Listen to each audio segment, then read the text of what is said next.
ఉద్యమకారులకు ఉద్యమ నాయకుడిని దూరం చేసింది మాజీ ఎంపీ సంతోష్ రావేనని తెలంగాణ జాగృతి అధ్యక్షురాలు మాజీ ఎమ్మెల్సీ కవిత విమర్శించారు. గద్దర్ లాంటి నాయకులు గేటు బయట ఉండాల్సి వచ్చిందంటే దానికి కారణం ఆయననని ఆరోపించారు. బీఆర్ఎస్ పార్టీ అదేవిధంగా బీఆర్ఎస్ పార్టీ అధ్యక్షులు గౌరవనీయులు ఉద్యమ నాయకులు ఉద్యమకారులకు దూరమైనరంటే, పేద ప్రజలకు దూరమైనరంటే, అమరవీరుల కుటుంబాలకు దూరమైనరంటే, పెద్ద పెద్ద నాయకులు గద్దర్ గారు లాంటి వాళ్ళు గేట్ బయట ఉండే పరిస్థితి వచ్చిందంటే, ఈటెల రాజేందర్ గారు లాంటి వాళ్ళు పార్టీ వీడే పరిస్థితి వచ్చిందంటే, ఈ అన్ని దుర్మార్గాలకు కూడా సెంటర్ పాయింట్ మొదటి దయ్యం ఈ సంతోష్ రావు అనేటటువంటి వ్యక్తి.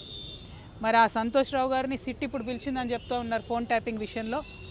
కానీ ఈ ముఖ్యమంత్రి గారు, ఈ గుంపు మేస్త్రి గారు, ఆయనకు ఉండేటటువంటి ప్రధాన గూఢాచారి కూడా ఈ సంతోష్ రావే. ఫామ్ హౌస్లో కేసీఆర్ గారు సగం ఇడ్లీ తిన్నారా, ఫుల్ ఇడ్లీ తిన్నారా అనే ఇన్ఫర్మేషన్ గుంపు మేస్త్రికి ఇచ్చేదే ఈయన. మరి గుంపు మేస్త్రి గారి ఆయన గూఢాచారిని శిక్ష వేస్తాడా లేదా నాకు తెలియదు, నాకైతే నమ్మకం లేదు. సిట్టు పిలవడం వరకు బాగానే ఉంది, తదుపరి చర్యలు ఎట్లుంటాయనేటటువంటి అంశాన్ని చూడాలి. అదేవిధంగా మరి బీఆర్ఎస్ పార్టీ కార్యకర్తల నాయకులు కూడా గమనించుకోవాలి. ఇటువంటి దుర్మార్గుడికి హరీష్ రావు గారు, కేటీఆర్ గారు ట్వీట్స్ చేపెట్టి వత్తాసు పలకడం ఎందుకో అర్థమైతలేదు నాకు.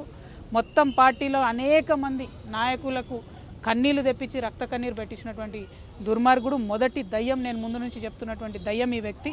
మరి ఈ వ్యక్తి ఇవాళ వచ్చిందంటే చట్టం కరెక్ట్గా తన పని చేస్తే శిక్ష ఖచ్చితంగా పడుతుంది. కానీ గుంపు మేస్త్రి గారు ఈ గూఢాచారిని కాపాడుకుంటాడని చెప్పి నేను అనుకుంటా ఉన్నాను.